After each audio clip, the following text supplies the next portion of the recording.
Here we have the Bernina Nova 900 electronic. Nice little designed hard carry case here.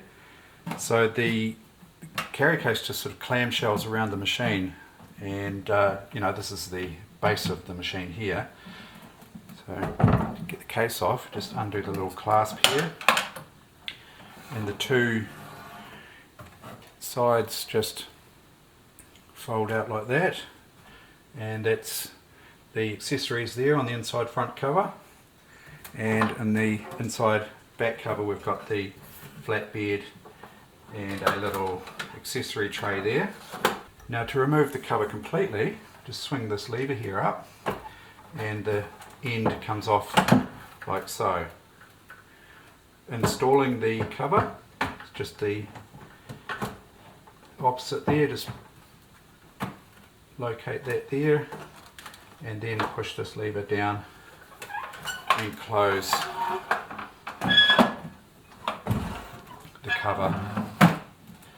These little cutouts here fit snugly around the handle and then just clasp back on. So nice, a really nice design. I mean, there's a lot of things about this machine that are designed really well, and that's one of them. I like that. We've got carry handle.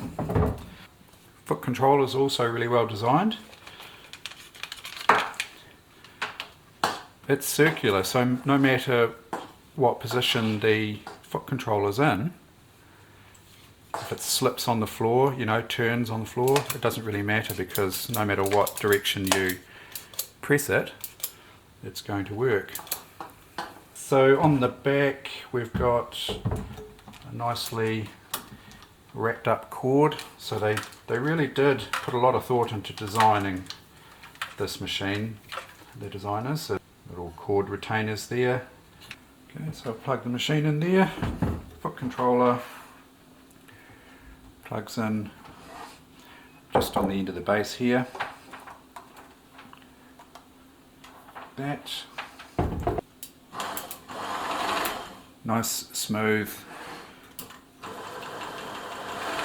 quiet, well balanced machine. Really well designed, as usual, by Bernina. This is a Swiss-made model, proudly advertised on the front there, made in Switzerland. You can't go wrong. So just to cover through some of the controls here, got the stitch selector here on the front, top right. Straight stitch, a zigzag, blind hemming type stitch, a tricot stitch, sort of a wavy stitch, a satin type scallop stitch, looks like an applique type stitch, another blind hemming or I guess overlocking stitch, and then a 5-step buttonhole. Background to A again, which is straight stitch. Down here we've got stitch length, so 0 right through to 4, and this is the reversing lever here, and down here we've got the drop feed. So over here, nearer the take up lever here, we've got stitch width 0 through to 4, and just above it is the centering, needle centering. So that's right hand, middle right, middle left, and left there. We've got tension discs here with the top thread tensioner there. Take up lever. On the front cover we have the light on off switch. On the back, press a foot lifter and spool holders, and on the end there we've got the clutch for disengaging the hand wheel for bobbin winding. So it's a fairly basic machine, but very nice machines. They, I mean, do all the basics really well. So bobbin case is accessible through the front door here, and it's just a standard type bobbin case with standard type Bernina bobbins. So these bobbins were used for a long time in Bernina machines. You can identify them if they're original Berninas. They've normally got BB stamped very faintly on them, so then you know that they are Bernina bobbins, and you should only really use bobbins designed for the machine. So that goes for all machines. You should only use the bobbin that's specifically designed for them. So bobbin winding, place the bobbin on the winder like so. If you push down it'll engage, but let's not engage it right now. Thread goes on the back spool there and comes from the back spool and around in the direction of the arrow and down to the bobbin winder here, and I normally go around 4 or 5 times clockwise, and we don't need to disengage the clutch here because we don't have the machine threaded.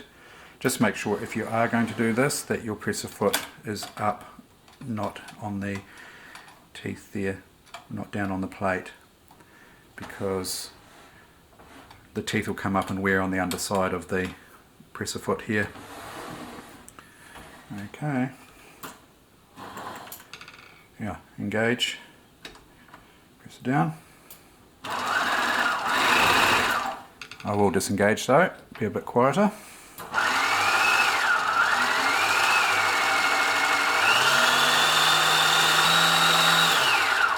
I'm just very lightly holding on here just to stop this from vibrating around and falling off.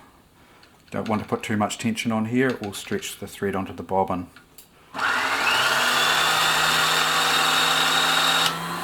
And automatically disengages when it's full. This one's not quite filling. I'll adjust that to make sure it fills properly. We thread the bobbin like so. Thread coming off in a clockwise direction. So when it's pulled, the bobbin turns clockwise. Then up through the slot here, underneath the spring, tensioner spring, and here we have the bobbin threaded. Just give it a pull to make sure it's pulling smoothly. There's a hole in this little finger here that you may or may not be able to see, but that you thread the thread through here for buttonholing, which I'll demonstrate later. Actually, I'll demonstrate buttonholes first, so I will thread that through there now. Little trick is to double thread over and twist it, and it makes a nice firm thread to push through. You don't have to cut it. It's a bit more stable than a single thread. And there we go. That's the bobbin threaded and ready for buttonholing. So when installing the bobbin, just make sure that this latch is parallel, fairly well parallel with the bed of the machine here, and just insert like so. If the bobbin case turns before you get it in, you'll notice there's a little locating hole where that finger sits in. There, you've just lined that up. Click it in, nice positive click. Give the thread a pull just to make sure it's in there and turning freely. Close the door. So the thread comes through from the back down the channel. Either side of this bar in the middle here, that disc in the middle, that's just for twin needle. You can go one side with one thread and the other side with a second thread. And then we come down from the tensioner and around this loop here. So under from left to right, back up. Make sure your take up lever's right at the top. Then thread around the take up lever from left to right, like so.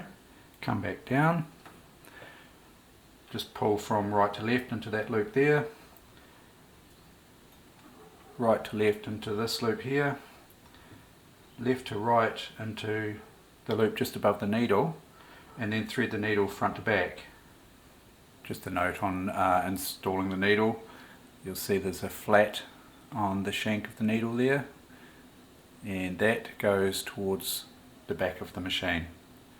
So the flat gets turned towards the back and installed with the flat facing backwards there.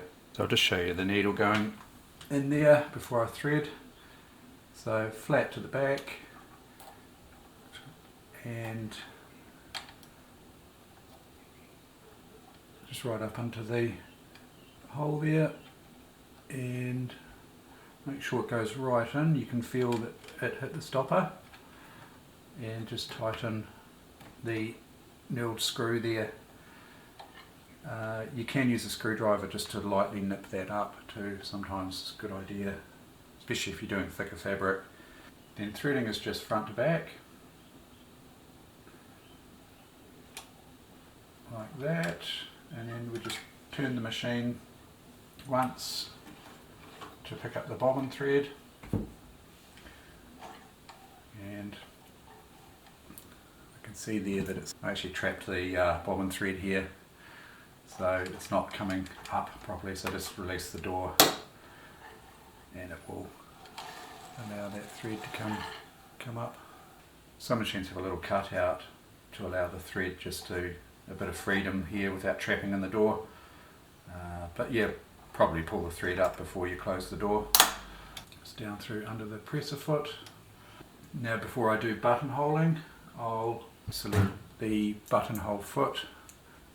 That's foot number 452, and you can see that it's quite a long foot, and it has these cutouts underneath here to allow the buttonhole stitching to freely move. Undo the latch there, pull the standard presser foot off, install the new one, like so. There's a little slit in the side of the presser foot over here to allow the thread to come through under the foot, like that. And there we're ready for buttonholing. To set up for buttonholing, bring the stitch selector back to number 1 here, so that's the first bar. Then number 2 is the bottom bar, 3 is the third bar coming back up, 4th is the top bar, and 5 is a tying off stitch. So we'll start on 1 there. So generally you'd want to adjust the stitch length, and then, you know, down quite low. It's hard to say exactly where it will be, but around about 0.5 here. And always test it on a piece of material before actually sewing a buttonhole on the garment, and that way you can finally adjust this to get the appropriate stitch length there to make the buttonhole look nice. Set the stitch width to full width, and needle positioning just in the center there is fine. So we're ready to try on a piece of material. Just got a piece of cotton here. Okay, press the foot down, and let's do the first bar here.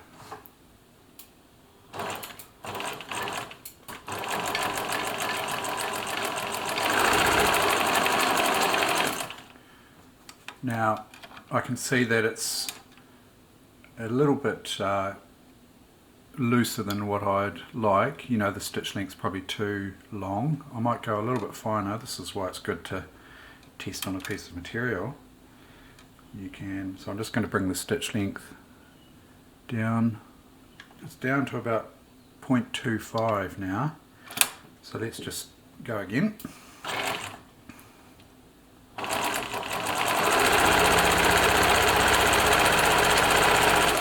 That's looking better. Okay, bring the needle out of the work. I'm going to number 2 on the buttonhole selector. So that's bottom bar there. Needle's out, so go to number 3, just do a few stitches on the bottom bar. Number 3, it's going back up the third bar. I'm just waiting to see the start of the buttonhole come out from behind the hole there. That's coming there now. Needle's out, up to number 4 on the stitch selector, top bar, and then number 5 for the tying stitch. And that's it. Now I didn't quite come back far enough here, but you can see there that it's quite a nice little buttonhole. Although there is a skip stitch there, I might just need to change my needle. It might be getting a bit worn. One little skip stitch there. Let's just go through that again.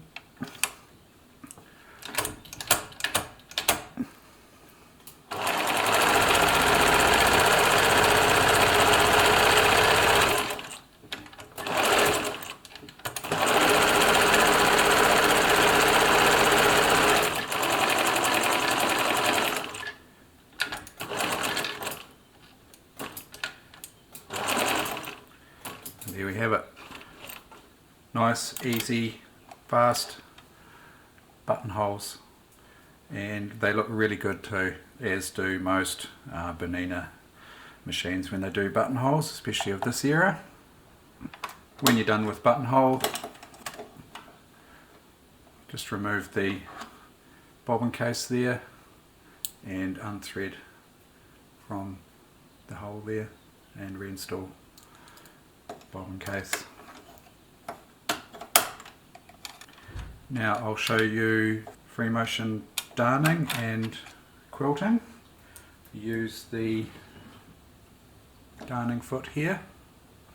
Just attach that. Ready to go.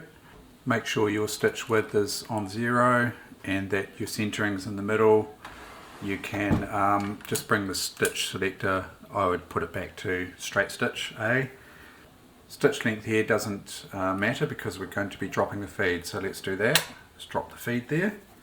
So the drop feed just stopped the feed dogs here from coming up above the plate and feeding the fabric, which we don't want here. And I normally will thread the top thread down through the darning foot there. Press the foot down, and it's quite a good idea to hold on to both threads if you can, you know, if you're near the edge of the fabric, or if you're not, you know, you could make long tails here so you can hold it. Or if you're right in the middle of a quilt, say, you position the threads you know, like that, and then you just hold down through the fabric there to stop those threads from snagging. And we'll just make a quick start there. Right, just a few stitches just to tie things off, and then you can get into it from there.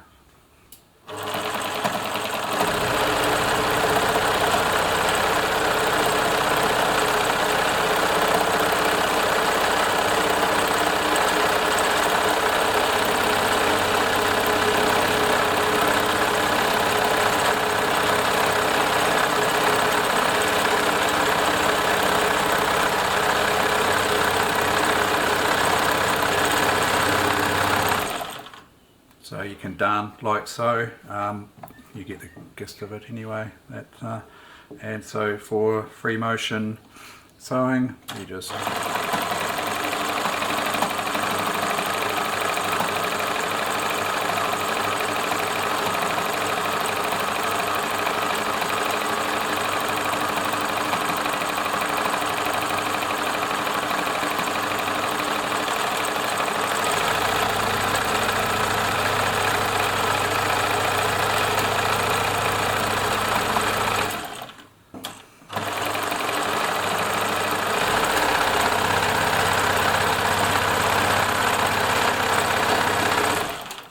go.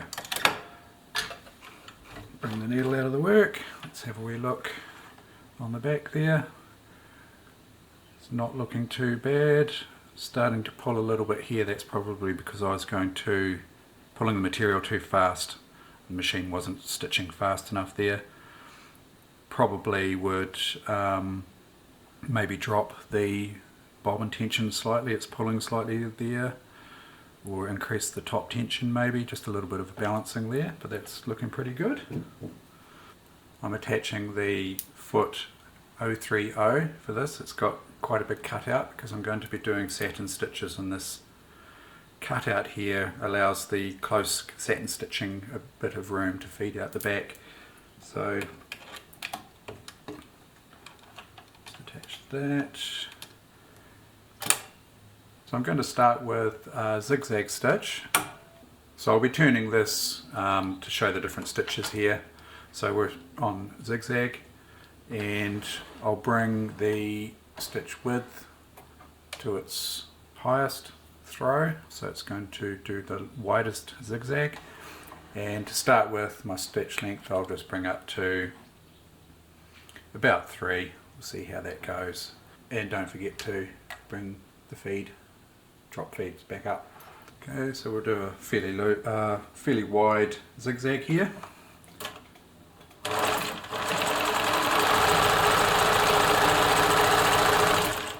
Okay, pretty good. Then let's tighten up the stitch length a bit. So I'm taking the stitch length down to about 0.5. It's probably a bit close, maybe 1. Going down to about 0.75.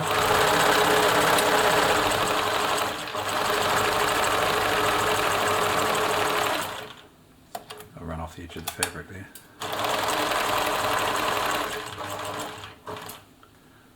That's a little bit wide. I'll go down to 0.5 again.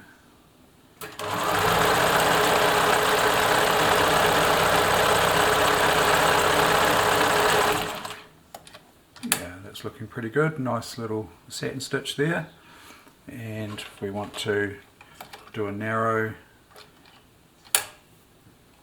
zigzag, I'm taking the stitch width lever down to 2.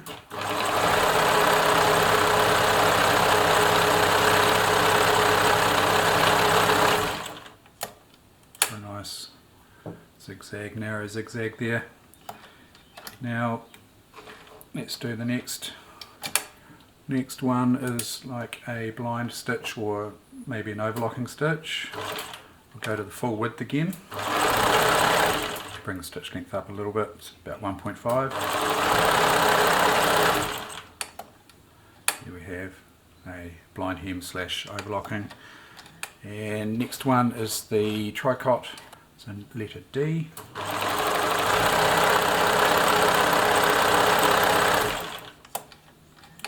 There's a wavy sort of tricot. And now we've got another satin stitch, position E on the stitch selector. Taking the stitch length down to about 0.5 on the full width.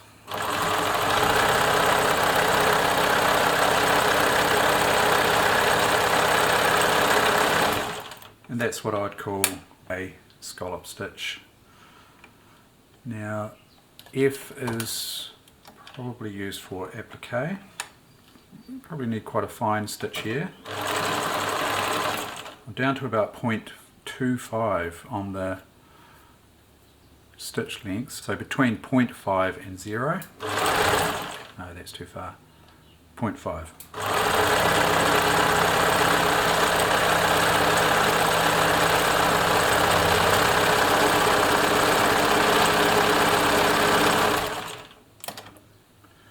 Good for applique, I would say. And then next position G is just another variation of the blind hemming stitch, just in a different direction. So the zig and zag is in a from left to right this time instead of right to left. And that's all the stitch functions there. The other feet that come with it, there's one here, that's foot number 470. That is an overlocking foot. We've got foot number 016, that's a blind hemming foot. And foot number 007, that is zip foot left and right. Let's put the zip foot on, and we're in the center position there. So you want to make sure that you're on 0 stitch width and because you don't want the needle throwing left and right obviously on a zip, and that you can choose either side of centre, left or right, depending on what side of the zip you're sewing. And stitch selector back down to straight stitch A there. Stitch length here I've set to about 3, and because I set the needle position to the right, we're on the right hand side of the zip foot there, and I'll probably best to bring the thread under so it clamps the thread there. Just turn over by hand if you're not sure, because if you do have a setting incorrect, you don't want the needle coming down and smashing on the foot if it's not aligned. And so just turn over by hand is probably a good idea, just to make sure it's all in order. There you go. That's the right hand, and if I switch over to the left with the needle positioner, we can do the left side here, just like so. So there's a hoop here that you use for the likes of darning, so you would put your piece of fabric on top of the hoop there, and then bring this ring down, and that creates a nice taut little area for darning in there. So that's the little hoop. No, oh, no show without punch. There, look, say hello. No show without punch. No. Molly, I'm trying to put the flatbed on. Yeah. So the flatbed just slides on like so. 2 little locator pins down here into these holes here, and there's 2 little clips here that locate onto these pins. So just push basically straight on, clip straight in like that. It's a flatbed attachment, nice and solid. Maintaining these machines is very easy. Just 1 screw here on the faceplate. That's captive, so that won't come out. You don't need to worry about that falling out. And then just lift up the plate there, and that exposes the inside of the face here, where you can get in and blow compressed air in there, or just a air duster, get oil in. The lid comes off very easily, just 3 screws.